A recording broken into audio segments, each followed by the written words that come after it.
Facebook scroll করতে করতে একটা লেখা চোখে পড়ে গেল। যদিও লেখাটা নারীদের নিয়ে এবং নারীদের লোভ নিয়ে, আর যেহেতু আমি একজন নারী, তারপরও লেখাটা আমার ভালো লেগেছে, তাই ভাবলাম যে আপনাদের সাথে শেয়ার করি। কারণ এই লোভের কারণে এখন আমাদের দেশের শত শত মানুষের সংসারটা ভেঙে যাচ্ছে।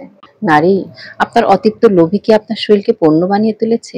সমাজের চোখে আপনারা কোমল, মমতাময়ী, ভালোবাসার প্রতিমূর্তি, কিন্তু আপনার বুকের ভেতরে সেই গোপন কুঠিরেতে কি বাস করে?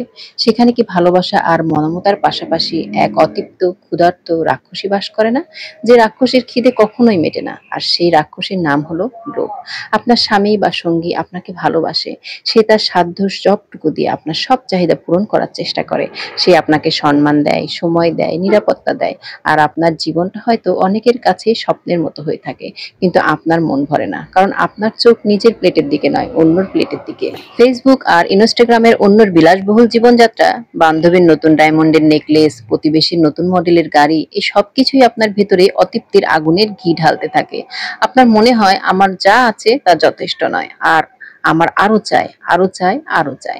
এই আরো চাই রোগটা একটা ভয়ঙ্কর মানসিক ক্যান্সার। এটা আপনার শান্তিকে কেড়ে নেয়, আপনার ঘুমকে নষ্ট করে দেয়। আপনার সঙ্গীর অক্লান্ত পরিশ্রম, তার ভালোবাসা, তার ত্যাগ, সবকিছু আপনার কাছে তুচ্ছ মনে হতে থাকে, কারণ আপনি তো সেই লোভে পড়ে গেছেন। আপনার চোখ তখন সে আর ভালোবাসার মানুষ থাকে না, হয়ে ওঠে আপনার অফুরন্ত চাহিদার যোগান দেওয়ার একটা মেশিন মাত্র। আমি একজন মেয়ে, আমিও নিজের চোখে দেখেছি অনেক ঘর কিভাবে এই সর্বনাশ লোভ একটা সাজানো সংসারকে ধ্বংস করে দেয়। যখন একজন নারীর স্বামী তার আকাশছোঁয়া চাহিদা পূরণ করতে ব্যর্থ হয়, আর ঠিক সেই মুহূর্তে অন্য কোনো পুরুষ তার সামনে অর্থের ঝনঝনানি, ক্ষমতার হাতছানি আর বিলাসিতার রঙিন স্বপ্ন নিয়ে হাজির হয়, তখন কি হয়? তখন কি হয় জানেন? তখন কিছু নারী তার নীতি, আদর্শ, সততা, এমনকি তার নিজের শরীরকেও বিসর্জন দিতে দ্বিধা করে না। যে শরীরটা ছিল ভালোবাসার মন্দির, সেই শরীরকেই সে তার লোভ মেটানোর জন্য সবচেয়ে সহজ হাতিয়ার হিসেবে ব্যবহার করে থাকে। সে এক পুরুষের ভালোবাসা আর বিশ্বাসকে পায়ের নিচে পিষে অন্য পুরুষের অর্থে কেনা বিছানায় নিজেকে সঁপে দেয়।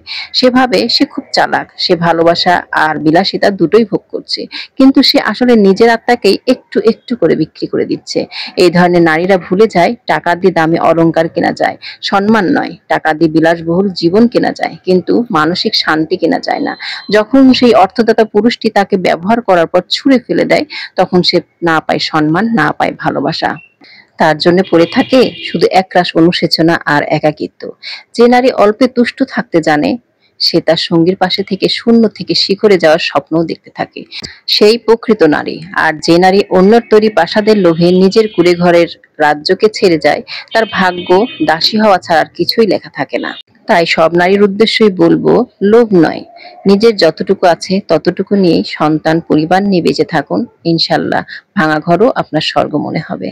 যাই হোক বন্ধুরা, আমার কাছে ভালো লেগেছে কথাটি, তাই আপনাদের সাথে শেয়ার করলাম। যদি আমার ভিডিওটি আপনাদের কাছে ভালো লাগে তো অবশ্যই লাইক, কমেন্ট, শেয়ার করে অবশ্যই জানিয়ে যাবেন। আল্লাহ হাফেজ।